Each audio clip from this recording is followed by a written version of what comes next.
अस्सलामुअलैकुम, मैं हूं निमरा सुहेल। आप देख रहे हैं अलग न्यूज़। अब्दुल सत्तार हमारे साथ हैं। चीफ जस्टिस ऑफ पाकिस्तान काजी फाइज ईसा ने फैजाबाद धरना केस समाअत के लिए मुकर्रर कर दिया है और फैसल वावडा साहब की 2 पेशगोइयां सच साबित हो गई हैं। वो क्या है? क्या वो नजूमी हैं? देखें, फैसल वावडा साहब ने एक बात कही थी, उस पर आने से पहले जो फैज़ाबाद धरना केस था जिस पर काजी मोहम्मद फ़ाइज़ ईसा साहब उस वक्त के जस्टिस साहब और इस वक्त वो पाकिस्तान के चीफ़ जस्टिस हैं काजी फ़ाइज़ ईसा साहब, तो उनका फ़ैसला था। पहले आ जाइए उस पर कि ये धरना कैसे हुआ, ये सब कुछ। तो इसमें कौन फ़रीक हैं इस नज़र सानी अपील में जो काजी फ़ाइज़ साहब ने जो फ़ैसला सुनाया था चीफ जस्टिस ऑफ पाकिस्तान इस वक्त के। पाकिस्तान तहरीक इंसाफ इसमें फ़रीक है, वज़ारत दिफ़ा इसमें फ़रीक है, अवामी मुस्लिम लीग शेख रशीद साहब इसमें फ़रीक हैं, पाकिस्तान के खुफिया इदारे इसमें फ़रीक हैं। नवंबर 2018 में काजी फ़ाइज़ साहब उस वक्त के जज और इस वक्त पाकिस्तान के चीफ जस्टिस, उन्होंने एक फ़ैसला सुनाया था। 2 रुकनी बेंच थी और उनके हमरा जस्टिस मुशीर आलम थे उस बेंच में। फरवरी 2019 में, नवंबर 2018 में उन्होंने अज़ खुद नोटिस दिया। फरवरी 2019 में उन्होंने फ़ैसला सुनाया। फ़ैसला था 43 सफ़ात पर मुश्तमिल और इसके अलावा जो 5 नवंबर 2017 उसमें हुआ ये था कि ख़त्म नबुव्वत के हल्फ़नामे में तरमीम की गई थी, जिस पर तहरीक लब्बैक ने फैज़ाबाद इंटरचेंज पर धरना दे दिया। फैज़ाबाद इंटरचेंज इस्लामाबाद और रावलपिंडी, जो इस महल वक़ू को समेटते हैं, इस्लामाबाद और रावलपिंडी का एक जंक्शन है, जहाँ से हुआ ये कि एक तो निज़ाम ज़िंदगी मफलूज रह गया और क्योंकि वो एक बहुत बड़ा धरना था और बहुत अहम जगह पर था। देखें, उसके अलावा फिर हुआ ये कि निज़ाम ज़िंदगी मफलूज हुआ, नकलो हरकत जो है लोगों की वो मुंजमद हो गई और बहुत सारे लोग वहाँ जो कि आना जाना चाहते थे रावलपिंडी से इस्लामाबाद, इस्लामाबाद से रावलपिंडी, वो आ नहीं पाए। तो इस पर फ़ैसला आया था, फ़ैसला दिया था काजी फ़ाइज़ ईसा साहब ने। उन्होंने कहा था कि तमाम तर इदारे अपनी हुदूद में रहकर, अपने दायरे कार में रहकर काम करें।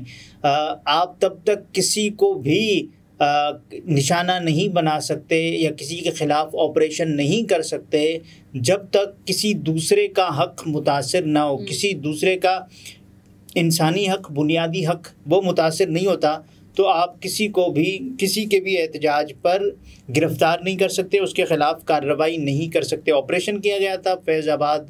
पहले तो हुआ ये कि साहब आप दें और यहाँ पर मुज़ाकरात करें, आएँ मुज़ाकरात करते हैं। मुज़ाकरात का दौर नाकाम हुआ, हुकूमत उस वक्त की पाकिस्तान मुस्लिम लीग नवाज़ की, और मुज़ाकरात जैसे नाकाम हुए तो फिर ऑपरेशन का फ़ैसला किया गया और ऑपरेशन के फ़ैसले पर ये जो हुआ ये कि ऑपरेशन में तकरीबन 100 से ज़ायद ज़ख्मी हुए और लोगों की जानें गई, जिसमें अहलकारों की जानें भी थीं और सिक्योरिटी के इदारों की जो जानें वो ज़ख्मी हुए। और उसके बाद फिर ये काजी फ़ाइज़ ईसा साहब ने ये केस लिया और इसका फ़ैसला किया कि जितने भी आप इंटेलिजेंस के इदारे देखें, उसके अलावा उन्होंने सियासतदान थे, उन्होंने फिर ये कहा कि साहब आप ये काम करें, और उन्होंने फिर फैज़ाबाद धरने के फ़ैसले के ख़िलाफ़ नज़र सानी अपील दायर कर दी। और वसीम अब्बासी साहब कहते हैं कि काजी फ़ाइज़ ईसा के इस फ़ैसले के बाद काजी फ़ाइज़ ईसा साहब जो हैं वो बहुत तकरीबन 4 साल तक अजियत में रहे। उनके खिलाफ प्रेस कॉन्फ्रेंसेस हुई, पीटीआई के रहनुमा ने बहुत कुछ बोला। देखें, काजी फ़ाइज़ ईसा साहब के इस फ़ैसले के बाद काजी फ़ाइज़ ईसा साहब कटहरे में खड़े हुए और उनके लिए ये बोला गया, और हमने ये जुमला भी सुना कि उनकी जो वाइफ है सरीना ईसा साहिबा, तो वो रो भी पड़ी थी एक मौके पर। तो ये तमाम तर बातें की जाती थी उस वक्त। लेकिन फैसल वावडा साहब, वो उनकी जो एक पेशगोई है, एक मैं बताऊं, वो जो सही साबित हुई है। उन्होंने पहले तो अपनी बात की तमहीद बांधते हुए चीफ जस्टिस ऑफ पाकिस्तान और चीफ ऑफ आर्मी स्टाफ को वसीम बदामी के शो में कहा कि ये पाकिस्तान के असल हीरो हैं, इससे कोई इनकार नहीं कर सकता, बिल्कुल असल हीरो हैं। तो उन्होंने कहा ये पाकिस्तान की खिदमत कर रहे हैं, बिल्कुल कर रहे हैं। और उसके अलावा उन्होंने एक दो और बातें की कि ये जो फैज़ाबाद धरना केस है, ये जब आएगा, ये जब समाअत के लिए मुकर्रर होगा, तो आप देखेंगे कि सियासतदान और उस वक्त के फ़ौजी हुक्मरान ये कटहरे में आएंगे और फिर ये दौर शुरू होगा कोयटा से, भावलपुर से, और फिर ये चकवाल जाकर ख़त्म होगा। बिल्कुल, उन्होंने ये भी कहा कि जो लोग खुद को कानून से बालातर समझते थे वो अब मुश्किल में हैं, और जो ये धरना है, एक धरना कैसे बहुत से लोगों के लिए अब मुश्किलात पैदा करेगा। देखिए, उन्होंने चकवाल का जिक्र किया, चकवाल जहाँ पैदाइश है फैज़ हमीद साहब की, तो चकवाल पर उन्होंने कहा कि ये ख़त्म होगा। तो वसीम बदामी साहब ने पूछा कि आप पर्टिनेंट इस केस के लेंस से मैं ये पूछ रहा हूँ कि आप ये बताइए कि फैज़ हमीद के ख़िलाफ़ कोई कार्रवाई होगी इस सिलसिले में। तो उन्होंने कहा आप देखेंगे कि कार्रवाई हो सकती है।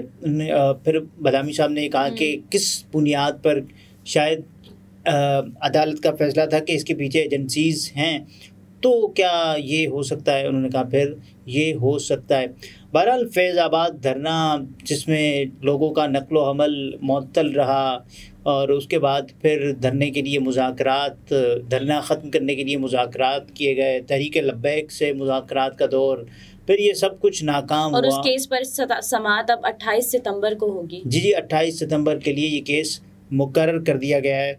अब देखना ये कि फैसल वावडा साहब की कौन सी पेशगोइयाँ दुरुस्त साबित हुई हैं। देखिए, ये वाडा साहब की जो पेशगोई है, ये तो सच्ची साबित हुई है ना। इससे पहले वो मुख्तलिफ पेशगोइयाँ करते रहे, और इसके साथ साथ उन्होंने अरशद शरीफ साहब के हवाले से भी बात की कि काजी फ़ाइज़ ईसा साहब इस केस को भी खोलने जा रहे हैं।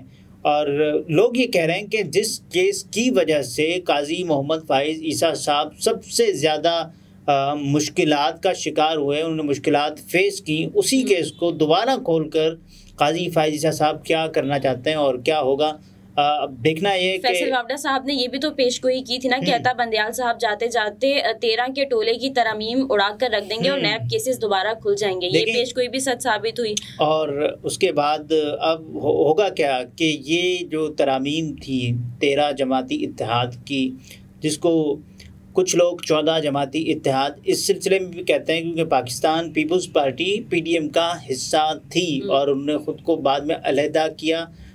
उसके बाद फिर किसी ने उनको 14 जमाती इत्तेहाद नहीं कहा।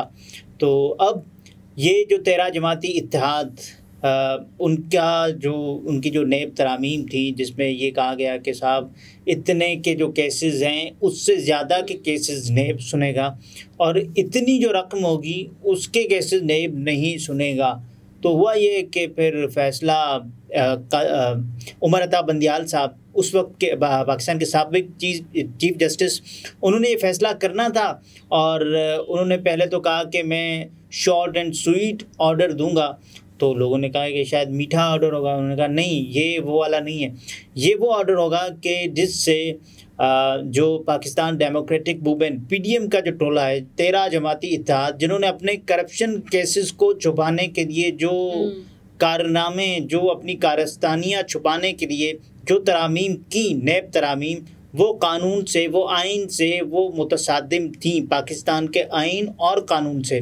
तो हुआ ये फिर उमर अता बंदयाल साहब को वो फैसला करना पड़ा। आप देखें कि और इस बात की पेशगोई फैसल वावडा साहब पहले ही कर चुके थे, जिस तरह अभी फैसल वावडा साहब ने इसकी भी पेशगोई की थी कि ये धरना केस दोबारा बहाल हो जाएगा। पेशगोई और उनकी दुरुस्त साबित हुई। अब लोग ये सवाल उठा रहे हैं, ये फैसल वावडा साहब को कैसे पता होता है? या तो फिर चीफ जस्टिस साहब आएंगे, फैसल वावडा, मैं कल एक केस लगा रहा हूँ, आपको बताता चलूँ, क्योंकि आप करते हैं पेशगोई, तो ये भी बता देना साथ साथ। ये तो नहीं होता होगा ना, फैसल वावडा कहाँ से ये मालूमात हासिल करते होंगे?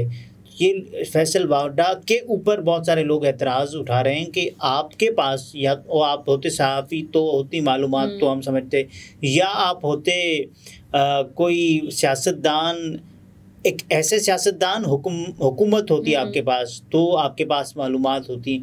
ऐसे ही जो एक सियासतदान जो किसी भी ओहदे पर नहीं है, जो किसी भी मनसब पर नहीं है, उस सियासतदान के पास बहुत सारी मालूमात, और एक ऐसी मालूमात जो कि उस करने वाले को पता होता है, जो समाज के लिए केस को मुकर्रर करता है उसको पता होता है। या फैसल वाडा साहब तो बाबा वांगा हुए, उनको सब पता है, उनको हर वो चीज़ पता है जो आगे होने जा रहा है, मुस्तकबिल में क्या होगा। फिर तो फैसल वाडा साहब से ये भी हमें पूछना चाहिए कि इंतखाबात कब होंगे।